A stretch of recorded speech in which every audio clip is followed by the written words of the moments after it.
تعویل خاص کے اعتبار سے وہ لوگ موجود ہیں تمہاری نگاہوں کے سامنے۔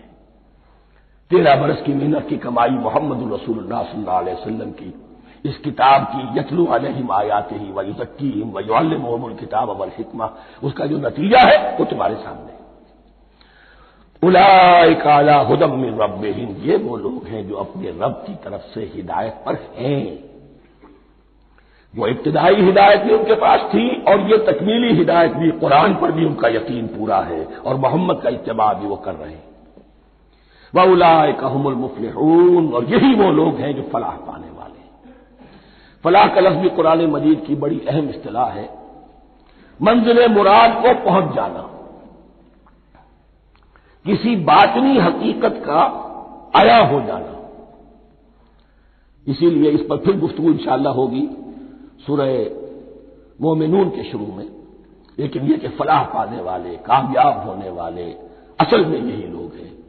تو گویا کہ تعویل خاص میں صحابہ کرام کی طرف اشارہ ہو گیا، تعویل عام میں ہر شخص کو بتا دیا گیا اگر قرآن کی ہدایت سے مستفید ہونا ہے تو یہ اوصاف اپنے اندر پیدا کرو۔ اب دوسرا گروہ، ان الذین کفروا سواء علیہم انذرتہم ام لم تنذرہم لا یؤمنون، یقیناً جن لوگوں نے کفر کیا، اور یہاں مراد کیا ہے؟ جو کفر پر اڑ گئے ہیں۔ اس کو ہم تعویل عام میں نہیں لے سکتے، اس لیے کہ اگر تو ہم اس کو عام میں لے لیں گے تو اس کے معنی تو یہ ہوں گے جس شخص نے کسی وقت کفر کیا اب وہ ہدایت پر آ ہی نہیں سکتا، نہیں، یہ بات نہیں ہے۔ کوئی کفر میں ہے، وہ غالطے کی بنا پر ہے، عدم توجہی کی بنا پر ہے، حق اس پر واضح نہیں ہوا ہے اس لیے ہے، تو آپ اسے سمجھائیں گے، انذار و تبشیر سے اسے فائدہ ہو جائے گا، واعظ و نصیحت سے اسے فائدہ ہو جائے گا۔ ایک وہ ہے کہ جو حق کو سمجھ کر، پہچان کر اور پھر اڑ گئے، ضد کی وجہ سے، ہٹ دھرمی کی وجہ سے، تعصب کی وجہ سے، تکبر کی وجہ سے، حسد کی وجہ سے۔ ان الذین کفروا، ایسے لوگوں کا معاملہ کیا ہے؟ سواء علیہم انذرتہم ام لم تنذرہم لا یؤمنون، برابر ہے ان کے لیے، خواہ آپ انہیں سمجھائیں خواہ نہ سمجھائیں، ڈرائیں نہ ڈرائیں، انذار فرمائیں نہ کریں، لا یؤمنون، وہ ایمان لانے والے نہیں۔ وہی بات جو میں نے کہی تھی کہ سوتے کو جگایا جا سکتا ہے، جاگتے کو کیسے جگائیں؟ ختم اللہ علی قلوبہم وعلی سمعہم وعلی ابصارہم غشاوہ، ان کے دلوں پر اللہ نے مہر کر دی ہے۔ کیوں کر دی ہے؟ یہ ابتداء مہر نہیں ہوئی، جب حق کو پہچان کر انہوں نے رد کر دیا، اس کی پاداش میں، اس کی سزا کے طور پر۔ ختم اللہ علی قلوبہم، اللہ نے ان کے دلوں پر مہر کر دی ہے، وعلی سمعہم، اور ان کی سماعت پر بھی، وعلی ابصارہم غشاوہ، اور ان کی آنکھوں کے سامنے پردہ پڑ چکا ہے۔ یہ مضمون سورہ یاسین کے شروع میں پھر آئے گا بہت شرح و بسط کے ساتھ۔ وَلَهُمْ عَذَابٌ عَظِيمٌ، اور ان کے لیے تو اب بہت بڑا عذاب ہے۔ یہ دوسرا گروہ ہو گیا، ایک رکوع میں دو کو سمیٹ لیا گیا، کل ابھی 7 آیتیں ہوئی ہیں۔ ایک وہ گروہ جس نے قرآن مجید کی دعوت سے صحیح استفادہ کیا، ان میں طلب ہدایت کا مادہ موجود تھا، ان کی فطرتیں سلیم تھیں، ان کے سامنے دعوت آئی، قبول کی، اور قرآن کے بتائے ہوئے راستے پر چلے، وہ گلے سرسبد ہیں، وہ شجرہ قرآنی کے نہایت مبارک اور مقدس، وہ اس کے پھل ہیں۔ ایک گروہ وہ ہے جس نے حق کو پہچانا لیکن اس کو رد کر دیا اپنے تعصب یا ہٹ درمی کی وجہ سے۔ ان کا ذکر آ گیا بہت اختصار کے ساتھ، اس لیے کہ ان کا ذکر آپ کو بہت تفصیل سے مکی صورتوں میں ملے گا۔ اب آیا تیسرا گروہ، وَمِنَ النَّاسِ، اور لوگوں میں کچھ ایسے بھی ہیں، مَن يَقُولُ آمَنَّا بِاللَّهِ وَبِالْيَوْمِ الْآخِرِ وَمَا هُم بِمُؤْمِنِينَ، جو کہتے تو یہ ہے کہ ہم ایمان رکھتے ہیں اللہ پر بھی اور یوم آخر پر بھی، مگر وہ حقیقت میں مومن نہیں ہے۔ یہاں ایک بات سمجھ لیجئے، اکثر و بیشتر مفسرین نے اس تیسری کیٹیگری کے بارے میں یہی رائے قائم کی ہے کہ یہ منافقین مذکور ہے یہاں، اگرچہ لفظ منافق یا لفظ نفاق نہیں آیا یہاں، لیکن مولانا نیاسر اصلاحی صاحب نے ایک رائے ظاہر کی ہے جو بڑی قیمتی ہے، وہ یہ کہ یہاں ایک کردار کا نقشہ کھینچ دیا گیا ہے، غور کرنے والے غور کر لیں، دیکھ لیں، جس پر بھی وہ چسپاں ہو جائے۔ اور بالفعل جب یہ آیات نازل ہو رہی تھی تو 2 طبقات پر یہ کردار نگاری جو ہے، یہ جو شخصیت کا ہیولہ کھینچا جا رہا ہے، وہ دو کے اوپر راست آ رہا تھا. ایک علماء یہود وہ بھی کہتے تھے کہ ٹھیک ہے محمد جو کہہ رہے ہیں ہم بھی اللہ کو مانتے ہیں آخرت کو بھی مانتے ہیں, اسی لیے یہاں رسالت کا ذکر نہیں ہے. بھئی ہم محمد ہی کو نہیں مانتے نا صلی اللہ علیہ وسلم. باقی اگر 1.25 نبی آئے ہیں تو باقی 1.25 کو تو ہم مانتے ہیں. ایک محمد کو نہیں مانا, ایک عیسیٰ کو نہیں مانا, بس. تو ہمیں بھی مانا جانا چاہیے کہ ہم بھی مسلمان ہیں. ایک یہ ان کی رائے ہے, اور واقعہ یہ ہے کہ یہاں اس طریقے کا تذکرہ ہو رہا ہے کہ جس سے ان کا کردار بھی جھلک رہا ہے, روح سخن ان کی طرف جا رہا ہے. مجھے یاد ہے اپنی 10ویں جماعت کے زمانے میں دہلی میں نے دیکھا تھا کہ ناٹ سرکس وہاں کا ایک بڑی مارکیٹ ہوتی تھی, تو جوتے کی دکان پہ بہت بڑا جوتا لٹکایا ہوا تھا, بہت بڑا, اور لکھا تھا free to home it fits, جس کے پاؤں میں یہ ٹھیک ٹھیک آ جائے وہ لے جائے. تو یہ free to home it fits ہے, ایک کردار ہے. اب یہ کردار جس کے اوپر بھی فٹ بیٹھ جائے, ان میں یقیناً زیادہ تو غلبہ یہی ہے جو مفسرین کی رائے ہے, منافقین کا معاملہ جو ہو رہا ہے. لیکن یہ کردار بعین نہیں فٹ بیٹھ رہا ہے یہود کے علماء پر. اور یہ بھی نوٹ کر لیجئے کہ جو مدینہ منورہ میں نفاق کا جو پودا پروان چڑھا ہے, بلکہ پودا نہیں کہنا چاہیے, جھاڑ جھکاڑ جو پروان چڑھا ہے, وہ یہودیوں کے زیر اثر. جیسے جنگل کے اندر بڑے بڑے درخت بھی ہوتے ہیں اور اندر جو ہے نیچے جھاڑیاں بھی ہوتی ہیں, تو یہ نفاق کا جھاڑ جھکاڑ جو ہے وہ یہودی علماء کا جو پودا تھا اور بہت بڑا تھا, اس میں کوئی شک نہیں, اس کے سائے میں پروان چڑھا ہے. ان دونوں میں معنوی ربط بھی ہے. وَمِنَ النَّاسِ مَن يَقُولُ آمَنَّا بِاللَّهِ وَبِالْيَوْمِ الْآخِرِ وَمَا هُم بِمُؤْمِنِينَ. اور لوگوں میں سے کچھ ایسے بھی ہیں جو کہتے تو یہ ہے کہ ہم ایمان رکھتے ہیں اللہ پر اور یوم آخر پر, لیکن وہ مومن نہیں ہیں. يُخَادِعُونَ اللَّهَ وَالَّذِينَ آمَنُوا وَمَا يَخْدَعُونَ إِلَّا أَنفُسَهُمْ. وہ دھوکہ دینے کی کوشش کر رہے ہیں اللہ کو اور اہل ایمان کو. لیکن یخادعون جو ہے یہ باب مفعلہ ہے. باب مفعلہ میں کشمکش ہوتی ہے, کشاکش ہوتی ہے, لہذا ترجمہ میں نے کیا کوشش کر رہے ہیں. وما یخدعون الا انفسهم, یہ ثلاثی مجرد میں آ گیا, اور نہیں دھوکہ دے رہے مگر صرف اپنے آپ کو. یہ یقینی ہے اپنے آپ کو تو دھوکہ دے رہے ہو, لیکن یہ کہ اللہ اس کے رسول کو اور اللہ اور اہل ایمان کو دھوکہ نہیں دے سکتے. سورہ نساء کی آیت نمبر 142 میں یہ کھل کر منافقین کے بارے میں یہی الفاظ آئے ہیں, ان المنافقین یخادعون اللہ وہو خادعهم. یقیناً منافقین جو ہے وہ اللہ کو دھوکہ دینے کی کوشش کر رہے ہیں اور اللہ انہیں دھوکہ دے رہا ہے. فی قلوبہم مرض, ایک لفظ اور رہ گیا, وما یشعرون, انہیں اس کا شعور نہیں ہے. یہ بہت اچھی طرح نوٹ کر لیجیے. منافقین کی بھی اکثریت وہ تھی جنہیں اپنے نفاق کا شعور نہیں تھا. وہ اپنے تئیں سمجھتے تھے اپنے آپ کو مسلمان. وہ کہتے تھے یہ بے وقوف لوگ ہیں. محمد رسول اللہ کے بارے میں کہتے تھے یہ خام خواہ جو ہے انہوں نے لڑائی بھڑائی مول لے لی ہے اہل مکہ کے ساتھ, کیا ضرورت ہے, امن کے ساتھ جو ہے بات کرنی چاہیے. وہ سمجھتے تھے کہ ہم خیر خواہ ہیں, ہم بھلی بات کہہ رہے ہیں. یہ بیوقوف لوگ ہیں, دیکھتے نہیں کہ کس سے ٹکرا رہے ہیں, ہاتھ میں اسلحہ نہیں ہے اور لڑائی کے لیے جا رہے ہیں. تو بے وقوف تو یہ ہے. لیکن وہ سمجھتے تھے کہ ہم تو بڑے مخلص ہیں, ہم مسلح ہیں. تو ما یشعرون بہت ضروری ہے. بعض لوگ منافق ایسے بھی تھے کہ جو اسلام میں داخل ہی ہوتے تھے دھوکہ دینے کی خاطر, اور ان پہ پہلے دن سے واضح ہوتا تھا کہ ہم مسلمان نہیں ہیں, ہم نے اسلام کا لبادہ اوڑھا ہے صرف دھوکے کے لیے. اس کا ایک ذکر سورہ آل عمران میں آئے گا. لیکن اکثر و بیشتر منافقین دوسری طرح کے تھے جنہیں اپنے نفاق کا شعور حاصل نہیں تھا.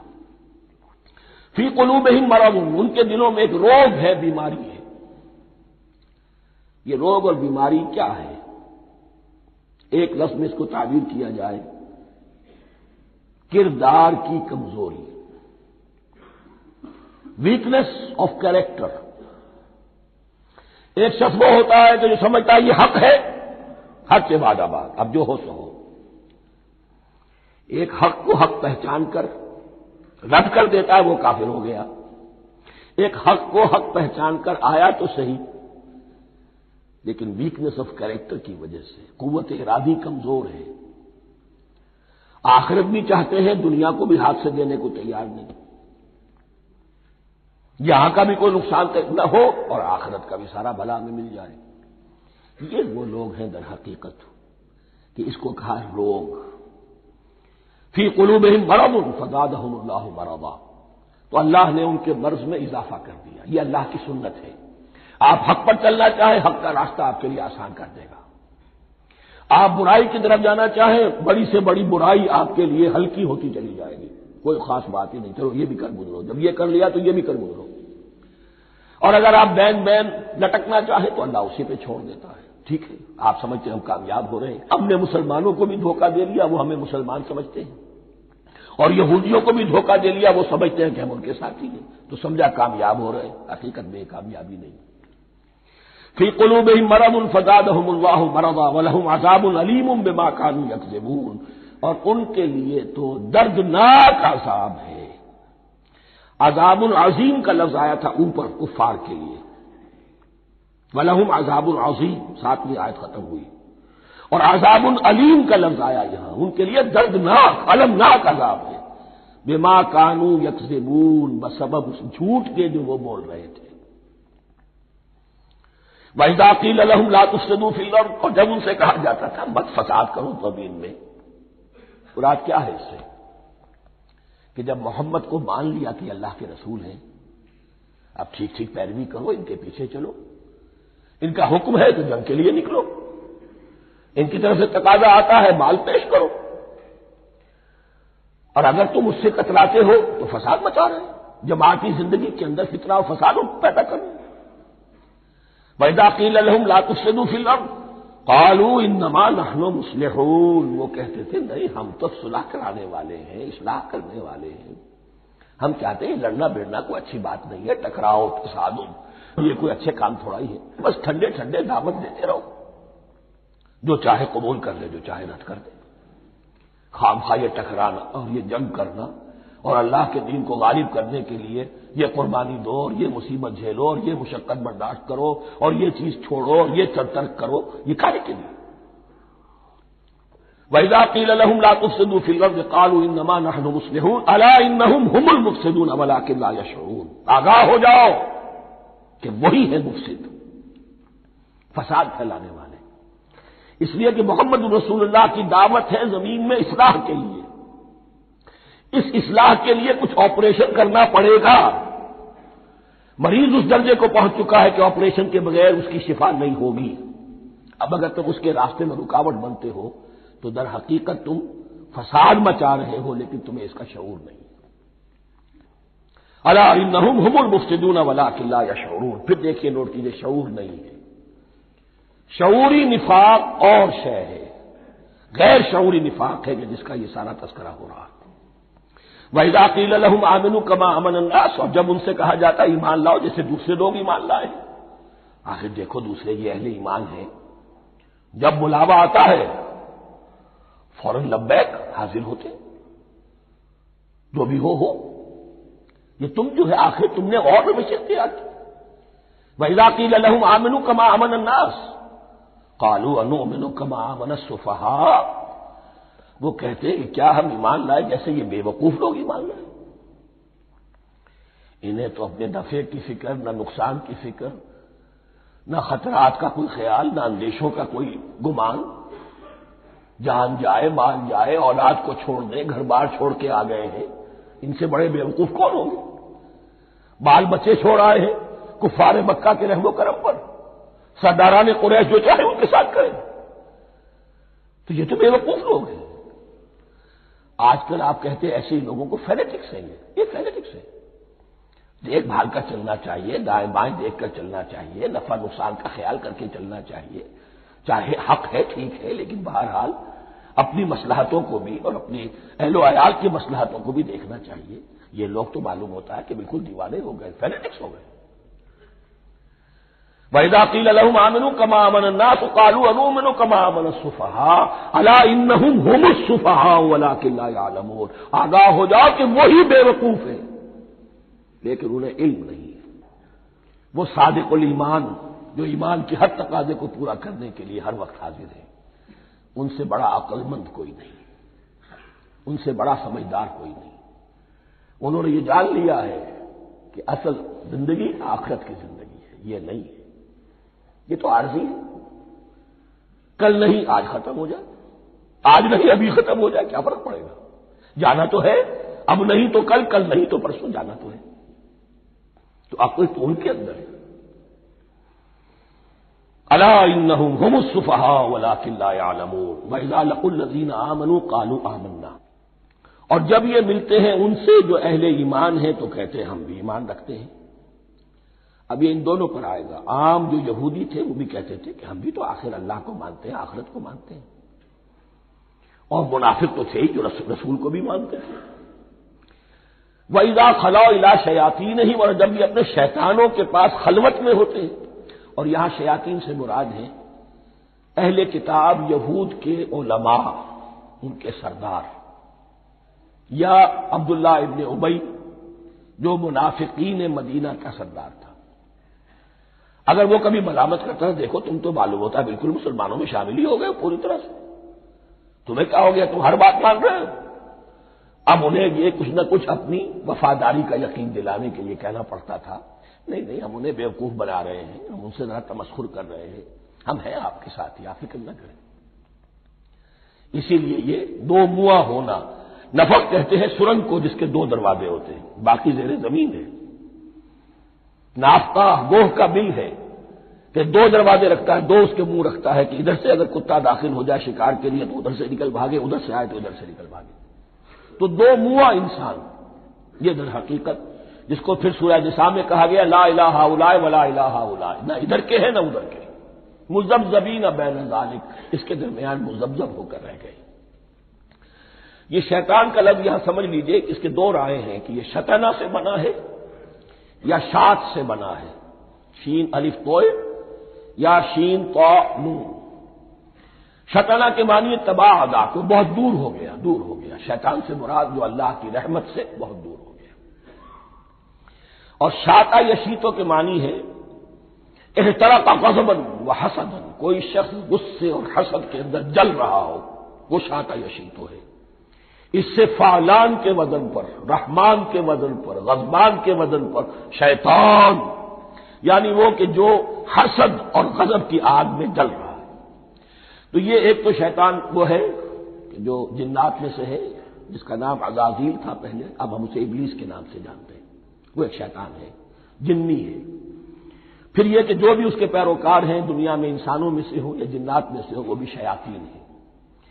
اسی طرح اہل کفر، اہل زیغ کے جو بڑے بڑے سردار ہوتے ہیں، ان کو بھی شیطان سے تعبیر کیا گیا۔ وَإِذَا خَلَوْا إِلَىٰ شَيَاطِينِهِمْ قَالُوا إِنَّا مَعَكُمْ، اور جب وہ خلوت میں ہوتے ہیں، علیحدگی میں ہوتے ہیں اپنے شیاطین کے پاس، سرداروں کے پاس، کہتے ہیں ہم تو آپ کے ساتھ ہیں، انما نحن مستہزئون، یہ تو ہم ان مسلمانوں کو بیوقوف بنا رہے ہیں، ان سے استہزاء کر رہے ہیں، تمسخر کر رہے ہیں۔ ہم تمسخر میں کہہ دیتے ہیں کہ ہم بھی آپ کے ساتھ ہیں، آمنا۔ اللہ یستہزئ بہم ویمدہم فی طغیانہم یعمہون، حقیقت کیا ہے کہ اللہ ان کا مذاق اڑا رہا ہے اور ان کو ڈھیل دے رہا ہے کہ وہ اپنے عقل کے اندھے پن میں بڑھتے چلے جائیں۔ اللہ تعالیٰ جیسا میں نے عرض کیا رسی دراز کرتا ہے، کچھ تو غلط راستے پر جانا تو جاؤ بھائی، فوراً تو نہیں پکڑتا، اگر فوراً پکڑ لے تو سیدھا ہو جائے گا، چلتے جائیں، جانا چاہتے جاؤ۔ تو ان کو بھی رسی دراز کر رہا ہے اللہ، لیکن یہ کہ اللہ یستہزئ بہم، یہ سمجھتے ہیں کہ مسلمانوں کا مذاق اڑا رہے ہیں، اصل میں مذاق ان کا اڑ رہا ہے اللہ کے نزدیک۔ وَيَمُدُّهُمْ فِي طُغْيَانِهِمْ يَعْمَهُونَ، اب یہاں ذرا نوٹ کر لیجئے، یہ دو لفظ آئیں گے، عین میم اور ہا، امہ ہے کے ساتھ، ایک ہے عین میم اور یا امج، تو عین اور میم تو مشترک ہے یا آخر میں فرق ہوگا، عین میم اور ہا ہوگا، اس کے معنی عقل کا اندھا، دل کا اندھا، آنکھیں تو ہے لیکن دل کا اندھا ہے، عقل کا اندھا ہے۔ اور عین میم یا جو آنکھوں کا اندھا ہو، عمیٌ اندھے، اعمیٰ اندھا۔ تو یہاں فرمایا انا معکم انما نحن مستہزئون، اللہ یستہزئ بہم ویمدہم فی طغیانہم یعمہون، اللہ ان کو اس جو ان کی عقل کے اندھے پن میں جو یہ بڑھتے چلے جا رہے ہیں، اللہ بھی ان کی رسی دراز کر رہا ہے تاکہ یہ جہاں تک جانا چاہتے چلے جائیں۔ اولئک الذین اشتروا الضلالۃ بالہدی، یہ وہ لوگ ہیں کہ جنہوں نے ہدایت کے عوض گمراہی خرید لی ہے۔ دیکھیے بڑا پیارا انداز ہے یہ۔ ایک شخص کے سامنے دونوں آپشنز تھے، ایک نے گمراہی کو چھوڑا، ہدایت لے لی، چاہے قیمت دینی پڑی، تکلیفیں اٹھانی پڑی، آزمائشوں میں سے گزرنا پڑا، قربانیاں دینی پڑی، ہدایت لی۔ اور ایک شخص نے ہدایت دے کر گمراہی لے لی۔ آسانی تو ہو گئی، فوری تکلیف سے تو بچ گئے، لا الہ الا ولا الہ الا، دونوں طرف سے اپنے آپ کو بچا لیا۔ لیکن حقیقت میں سب سے زیادہ گھاٹے کا سودا یہی ہے۔ اولئک الذین اشتروا الضلالۃ بالہدی، ہدایت دے کر اور ضلالت خرید لی، فما ربحت تجارتہم، تو ان کی تجارت ان کے حق میں ہرگز مفید نہیں ہوئی۔ اب یہاں بھی دیکھیے، را با اور ہے ہا، ربحا، اس کے معنی نفع، صحیح نفع، جائز نفع۔ را با اور وا، ربا، وہ سود، وہ بھی اضافہ ہے، وہ بھی بڑھوتری ہے، لیکن وہ حرام ہے۔ ایک ہے تجارت کے اندر جو نفع ہو جائے وہ رب ہے، را با اور ہا یہ نفع ہے جو جائز نفع ہے۔ را با اور وا، ربا، یہ کیا ہے؟ یہ سود ہے، یہ حرام ہے۔ را اور با مشترک ہے، آگے ہا، آگے اور با، اس کا فرق ہے۔ فما ربحت تجارتہم وما کانوا مہتدین، ان کی تجارت ان کے حق میں ہرگز مفید نہیں ہوئی اور نہیں ہے اب یہ ہدایت پانے والے۔ مثلہم، اب یہاں دو تمثیلیں آ رہی ہیں بڑی پیاری۔ پہلی تمثیل ہے کفار کے بارے میں، دوسری تمثیل ہے یہ بین والے لوگوں کے بارے میں۔ پہلوں کے لیے کیا تمثیل ہے؟ مثلہم کمثل الذی استوقد نارا، ان کی مثال اس شخص کی سی ہے جس نے آگ روشن کی۔ ایک نقشہ کھینچا جا رہا ہے، اندھیری شب ہے جدا اپنے قافلے سے ہے تو، تیرے لیے ہے میرا شعلہ نوا قندیل۔ اندھیری شب ہے، قافلہ بھٹک رہا ہے، کچھ لوگ بڑی ہمت کرتے ہیں، اندھیرے میں بھی ادھر ادھر سے لکڑیاں جمع کرتے ہیں اور آگ روشن کر دیتے ہیں۔ لیکن عین اس وقت جب آگ روشن ہوتی ہے کچھ لوگوں کی بینائی سلب ہو جاتی ہے۔ پہلے وہ اندھیرے میں اس لیے تھے کہ روشنی نہیں تھی، اب وہ اندھیرے کے اندھیرے میں رہ گئے کہ روشنی تو خارج میں آ گئی، اپنی اندر کی روشنی گل ہو گئی، بصارت سلب ہو گئی۔ یہ مثال ہے ان کفار کی کہ حضور کی آمد سے پہلے سب بھٹک رہے تھے، کوئی حقیقت واضح نہیں تھی، قافلہ انسانیت بھٹک رہا تھا اندھیری شب میں۔ محمد رسول اللہ آئے، انہوں نے آگ روشن کر دی، اب راستہ کھل گیا، ہدایت واضح ہو گئی۔ لیکن کچھ ضد یا تعصب یا تکبر یا حسد کی بنیاد پر کچھ لوگوں کی اندر کی بینائی ظاہر ہو گئی، تو وہ تو ویسے کے ویسے بھٹک رہے ہیں، جیسے پہلے اندھیرے میں تھے ویسے ہی اب اندھیرے میں ہے۔ روشنی میں آنے والے تو وہ ہیں، دیکھ لو جن کا ذکر سب سے پہلے ہوا ہے۔ مثلہم کمثل الذی استوقد نارا، اس شخص کی سی ہے کہ جس نے آگ روشن کی۔ فلما اضاءت ما حولہ، جب اس آگ نے اپنے ماحول کو گردا گرد کو روشن کر دیا، ذهب اللہ بنورہم، اللہ ان کی نور بصارت کو لے گیا، سلب کر لیا اللہ نے۔ وترکہم فی ظلمات لا یبصرون، اور چھوڑ دیا انہیں ان اندھیروں کے اندر کہ وہ کچھ نہیں دیکھتے۔ صم بکم عمی فہم لا یرجعون، اسم کہتے ہیں بہرے کو، سم جمع ہے اس کی، سمن۔ اب کمو کہتے ہیں گونگے کو، بکمن اس کی جمع ہے۔ آما کہتے ہیں اندھے کو، عمیٌ اس کی جمع ہے۔ یہ بہرے ہیں، گونگے ہیں، اندھے ہیں، فہم لا یرجعون، اب یہ لوٹنے والے نہیں۔ یہ کون ہے؟ ابو جہل ہے، ابو لہب ہے، ولید بن مغیرہ ہے، عقبہ ابن ابی معیط ہے۔ یہ سب کے سب ابھی زندہ ہے جب یہ آیات نازل ہو رہی ہیں۔ ابھی تو غزوہ بدر ہوگا سن 2 ہجری میں، اور اس میں یہ سب جو ہے واصل جہنم ہوں گے، ابھی تک تو ہے نا۔ یہ لوگ ہو گئے اس کی مثال۔ مثلهم كمثل الذي استوقد نارا فلما أضاءت ما حوله ذهب الله بنورهم وتركهم في ظلمات لا يبصرون صم بكم عمي فهم لا يرجعون. اب دوسری مثال، او كصيب من السماء، یا بڑی زور کی بارش برس رہی ہے آسمان سے، فیہ ظلمات، اس میں اندھیرے بھی ہیں، ورعد، اور گرج ہے، وبرق، اور بجلی چمک رہی ہے، یجعلون اصابعهم فی اذانهم من الصواعق حذر الموت. کچھ لوگ ہیں کہ جو اپنی انگلیاں اپنے کانوں کے اندر ٹھونسے ہوئے ہیں کہ وہ جو کڑک ہے اس سے ان کی جانیں نہ نکل جائیں، موت نہ آ جائے. کڑکا ایسا ہے کہ اس کڑکے سے بچنے کے لیے اپنی انگلیاں اپنی کانوں میں ٹھونس رکھی ہیں، حذر الموت، موت کے خوف سے. واللہ محیط بالکافرین، اللہ ایسے کافروں کا احاطہ کیے ہوئے ہیں، بچ کر کہاں جائیں گے. یکاد البرق یخطف ابصارهم، قریب ہے کہ بجلی ان کی نگاہوں کو لے جائے، ان کی بینائی کو سلب کر لے. کلما اضاء لهم، لیکن ہوتا کیا ہے، جب ذرا روشنی ہوئی تو چل لیے.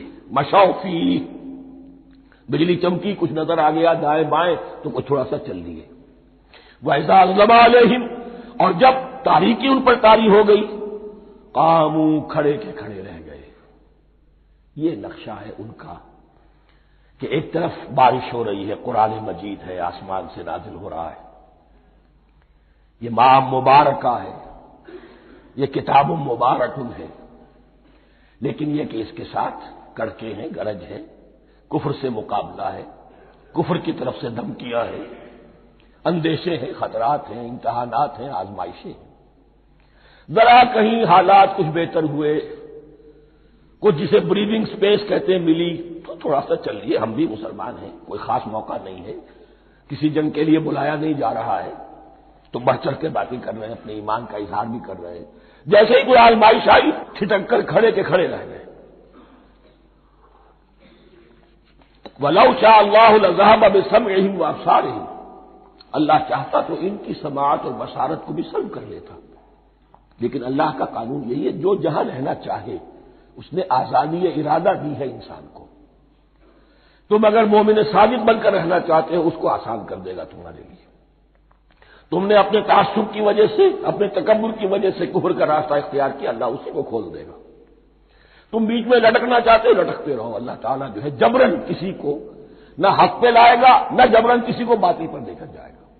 اس لیے کہ جبر اگر ہو تو پھر امتحان کا معاملہ ختم، پھر جزا و سزا بیکار ہے، غیر منطقی ہے، غیر معقول ہے.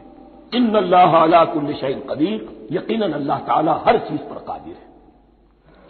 یہ دو رکوع اس اعتبار سے کہ انسانی شخصیتوں کا سمجھنا، اور جیسا کہ میں نے عرض کیا تعویل عام ذہن میں رکھیے، جب بھی کبھی کوئی دعوت حق اٹھے گی، اگر وہ واقعتاً کل کے کل حق کی دعوت ہے اور اس میں انقلابی رنگ ہے کہ باطل سے پنجہ آزمائی کرنی ہے، باطل کو نیچا دکھانا ہے، حق کا غلبہ کرنا ہے، تو یہ تین قسم کے افراد لازماً ہمیشہ وجود میں آ جاتے ہیں. ان کو پہچاننا، ان کے کردار کی جو اصل جو اس کے پیچھے پس منظر ہے اس کو جاننا بہت ضروری ہے. اب جو تیسرا رکوع آ رہا ہے سورہ بقرہ کا، اس میں قرآن کی دعوت کا خلاصہ ہے. قرآن کیا ماننے کی دعوت دیتا ہے، اس کی پکار کیا ہے. جیسا کہ میں عرض کر چکا ہوں 2/3 قرآن پہلے نازل ہو چکا ہے، پس منظر میں ہے. ہمارے لیے اس ترتیب مصحف کے اعتبار سے وہ قرآن بعد میں آئے گا، ترتیب نزولی کے اعتبار سے وہ پس منظر میں موجود ہے. لیکن چونکہ یہاں